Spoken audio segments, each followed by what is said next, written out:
Style తో ఓ family డ్రామాతో మనందరినీ కడుపు పన్న విషయానికి వచ్చేస్తున్నారు చమక్ చంద్ర along with his team. So let's welcome them. సంగమామ కన్ను గొట్టి సందె వేళ సిగ్గుమల్లె పూలు పెట్టే చీకటేళ మంచి కాడుంది రావే పంచదార మా పటేళ. అదేంటి హాఫ్ సాంగ్ వేసావు? ఫుల్ సాంగ్ వేస్తే కరెంట్ బిల్ వచ్చి మీ అయ్యా కడతాడా? కరెంట్ బిల్లు కూడా కట్టలేనోడివి నన్ను ఎందుకు కట్టుకున్నావు? తాళి కట్టిన తర్వాత ఇన్ని కట్టాల్సి వస్తుంది నాకేం తెలుసు. అమ్మో, current bill, water bill, cable bill, ration bill, gas bill, ఇన్ని బిల్లులు కట్టాల్సిన తెలిసి ఉంటే అసలు తాళే కట్టేవాడిని కాదు నేను. మీ మొగాలు ఎలాంటి వాళ్ళంటే సిగరెట్ తాగితే పొగ రావాలి గానీ క్యాన్సర్ రాకూడదు అంటారు, మందు తాగితే మత్తెక్కాలి గానీ లివర్ పాడవకూడదు అంటారు. మామూలు కాదు మీరు. అయినా చేపన్నాక ముళ్ళు, సంసారం అన్నాక బిల్లు ఉంటాయి. అర్థమైంది లేవే. ఏమర్థమైంది? నా పాడే కట్టేంత వరకు నేను బిల్లు కడుతూనే ఉండాలని అర్థమైందిగా. అది మరి. పెళ్లి చేసుకునేటప్పుడు శోభన ఒకటే ఫోకస్ లో ఉంటది, మిగతావన్నీ అవుట్ ఫోకస్ లో ఉంటాయి. పెళ్ళై కొన్ని రోజులు అయిన తర్వాత మిగతావన్నీ ఆ ఫోకస్ లోకి వస్తాయి, శోభన ఏమో అవుట్ ఫోకస్ లో కనబడకుండా వెళ్ళిపోద్ది. జీవితం పాడగాను.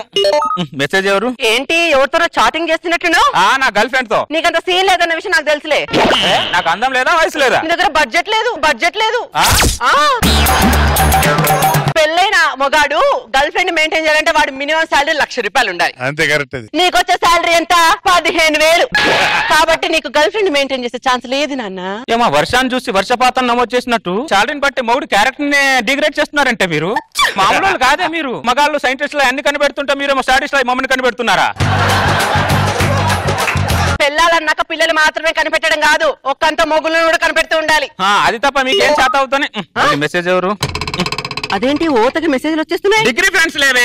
పెళ్లికి ముందు అందరు టచ్ లో ఉన్నారు, పెళ్లి అయిన తర్వాత ఏ దరిద్ర టచ్ లో లేడు. పెళ్లి 5 సంవత్సరం అయిన తర్వాత అందరు మళ్ళీ టచ్ లోకి వచ్చారు, గ్రూప్ ఫామ్ అయ్యి. ఏమంటున్నారు మీ డిగ్రీ ఫ్రెండ్స్? ఏమంటారు? మంచు పర్వతం అందరు పెళ్లి చేసుకున్నారు, పెళ్లి చేసుకున్న తర్వాత అది అగ్ని పర్వతం తెలిసి లబోదిబో అనుకుంటే అందరూ ఓదార్చుకుంటున్నారు. ఏమని ఓదార్చుకుంటున్నారు? ఏముంది, అందరు నోట ఒకటే మాట, ఆ రోజులే బాగుండే అని.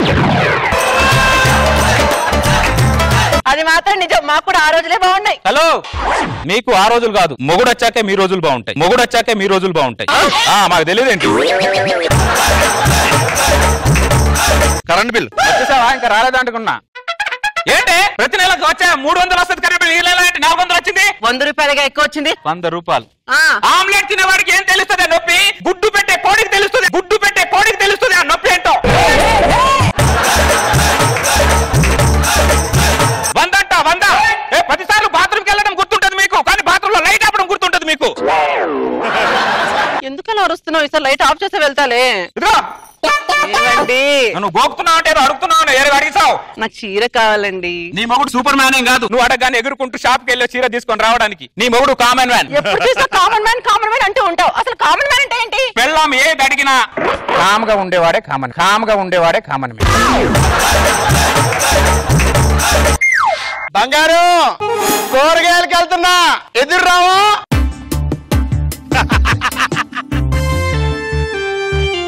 ఆ జంటను చూసావా ఎంత అన్యూన్యంగా ఉందో? చిల్లక గోరింకల్లాగుంది ఆ జంట. వాడికి పెళ్ళై సంవత్సరమే అయింది. కరివేపాకి వేపాకి తేడా తెలియడానికి కొద్దిగా టైం పడుతుంది.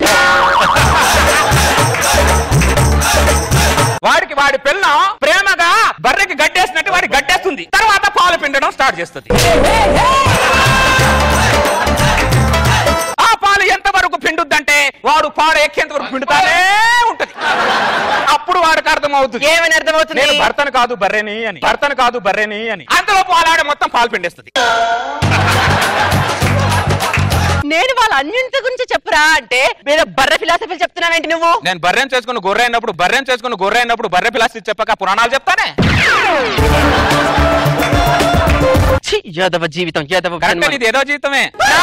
నీది ఏదో జన్మ. అది కూడా కరెక్ట్. నేను చేసుకుని నేను ఏదో జీవితంలో పడిపోయాను.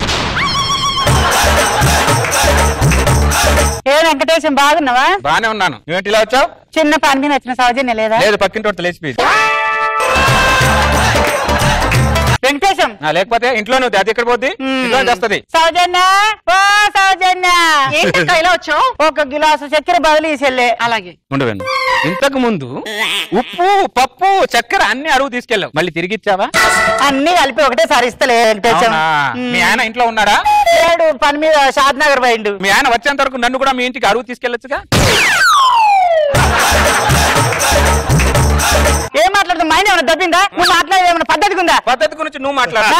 నీ ఇంటి పక్కన కిరాణ్ షాప్ పెట్టుకొని 10 ఇళ్ళు దాటి నా ఇంటికి పప్పుకు ఉప్పుకు వస్తావు. పద్ధతి గురించి నువ్వు మాట్లాడతావు. నువ్వు అబ్బో ఇరుగు పొరుగు అన్నప్పుడు ఇచ్చుకుంటారు పుచ్చుకుంటారు. సంవత్సరం నుంచి పుచ్చుకోవడానికి సరిపోతుంది, ఇచ్చుకోవడానికి లేదు ఇక్కడ.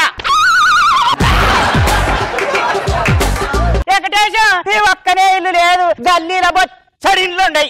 పక్కింటికి వెళ్తానంటున్నావు కానీ కిరాణ్ షాప్కి వెళ్తాను మాత్రం చెప్పట్లేదు. నేను ఉట్టేపటి నుంచి కిరాణా షాప్ కు పోలే వెంకటేశం. నువ్వు చెప్పినంత మాత్రం నేను పోతున్నా. ఏంది అమ్మో ఈ పక్కనే ఎవరో కొత్త దిగినట్టు. ఓ చెల్లె నేను ఈ పక్కనే ఉంటా, గిలాసు చక్కెర బదిలీ అమ్మా. ఏదైనా అడగాలంటే ఎంతో కొంత పరిచయం ఉండాలి. ప్రధానమంత్రి నీకు పరిచయమా? అయినా ఆయన కోట్లు వేస్తలేవా నువ్వు? చూడు ఎంత క్యాల్కులేషన్ తో కాపురం చేస్తుందో. అదేమో దాని మొగుడు జీతాన్ని ఆదా చేస్తుంది, నువ్వేమో నా జీతాన్ని వృధా చేస్తున్నావు. నేర్చుకోవే కొద్దిగైనా. నేర్చుకుంటానులేండి. బంగారం ఏంటండి? కటింగ్ కి వెళ్తున్నా, ఎదురు రావా? పైత్యం పాడగాను దేన్ని పడితే దానికే ఎదురు రమ్మంటున్నాడు వీడు. చూసావా నువ్వు? కూరగాయలకి వెళ్ళినా కటింగ్కి వెళ్ళినా ఏమే ఎదురు బంగారం అని భార్యనంత ప్రేమగా పిలుస్తున్నాడు.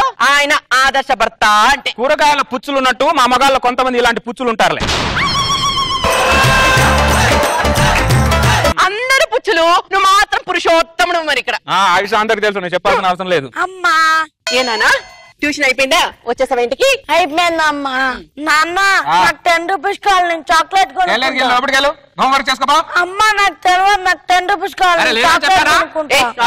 నువ్వు నాన్న ఇదిగో నాన్న, నువ్వు చాక్లెట్ కొనుక్కో. I love you mummy, I hate you daddy.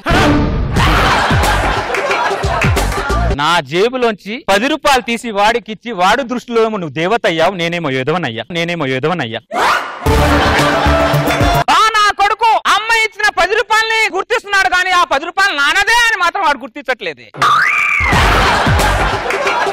అసలు అమ్మ అంటే ఏమనుకుంటున్నావు? అమ్మ అంటే చెట్టు కొమ్మ తెలుసా? నాన్నంటే ఆ చెట్టుకి వేరు అంటూడే. ఈ వేరే లేకపోతే ఈ చెట్టు ఎక్కడ, కాయ ఎక్కడ? అక్కడనే తెలుసుకోండి. ఈ నాటక రంగంలో తండ్రి పాత్ర చచ్చిపోతున్న భయంగా ఉంది, మమ్మల్ని కాపాడండి. ఇప్పుడు నాన్న పాత్రకి ఏ న్యాయం జరిగిందట? ఏం న్యాయం జరిగిందే? చిన్నప్పుడు వాడిని ముద్దు పెట్టుకుంటానంటే వద్దు మీసం గడ్డం గుచ్చుకుంటది అన్నావు. కొద్ది పెద్ద వాడిని ముద్దు పెట్టుకుంటానంటే వద్దు మందు వాసన వస్తుంది, సిగరెట్ వాస్తుంది అన్నాను. ఇప్పుడు పెట్టుకో ముద్దు. అప్పుడేమో నువ్వు వద్దన్నావు, ఇప్పుడేమో వాడొద్దు అంటున్నాడు. అమ్మా నేను పెట్టను. పెట్టడాడు వాడు నిన్ను ఎత్తుకున్న ప్రేమనే గుర్తిస్తున్నాడు కానీ వాడు ఎంతో ఎత్తుకు ఎదగాలి అని లక్షలు ఖర్చు పెట్టాడు. నాన్న ప్రేమను మాత్రం వాడు గుర్తించట్లా. రోజు భూమి మీద జీవజాతి నశించిపోయినట్టు నాన్ననే జాతి కూడా త్వరలో నశించిపోతుందని భయంగా ఉంది నాకు.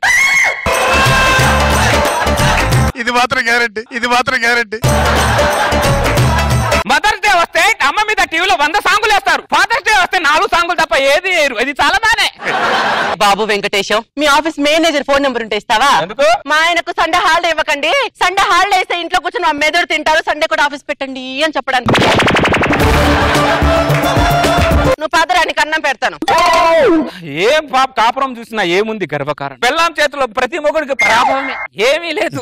బంగారం ఏదో ట్రీట్మెంట్ ఇవ్వాలి. ఏంటండి? నీ చీరలు ఇస్త్రీ చేయించడానికి వెళ్తున్నాను, ఎదురు రావా? అరే రాగరే ఇక్కడ రా. ఎక్కడికి వెళ్తున్నావు? నా భార్య చీరలు ఇస్త్రీ చేయించడానికి వెళ్తున్నాను సార్. నేను ఏదో పక్క దేశానికి యుద్ధానికి వెళ్తున్నాను సార్ అన్నట్టు చెప్తా అంటారా దరిద్రుడా? నువ్వు చేసేదే వెదవ పని. దానికి ఎదుర్రా, కూరగాయలకు ఎదుర్రా, కట్టింగ్కి ఎదుర్రా, సంబు పట్టుకొని ఎదుర్రా, వెళ్ళేటప్పుడు కూడా ఎదుర్రామంటారా నువ్వు? నా భార్య నాకు ఎదురొస్తే మీకేంటండి బాధ? నీ భార్యను చూసి నా భార్య ఎదురు చెప్తుందిరా? ప్రపంచంలో నీకే ఉందిరా బెల్లం, ఎవరికి లేదా? ఎందుకురా ఈ బతుకు, పనికిరాని బతుకు? ఈ స్త్రీకి లోకు అయిపోయి ఆ స్త్రీకి లోకు అయిపోయి ఎందుకు ఈ బతుకు బతుకున్న సావచ్చు కదా దరిద్రుడా?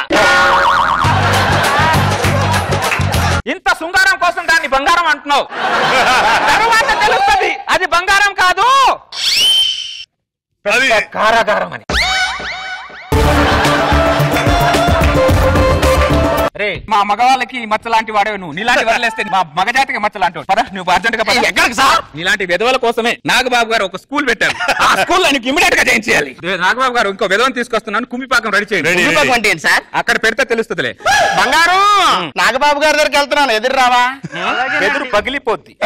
పద.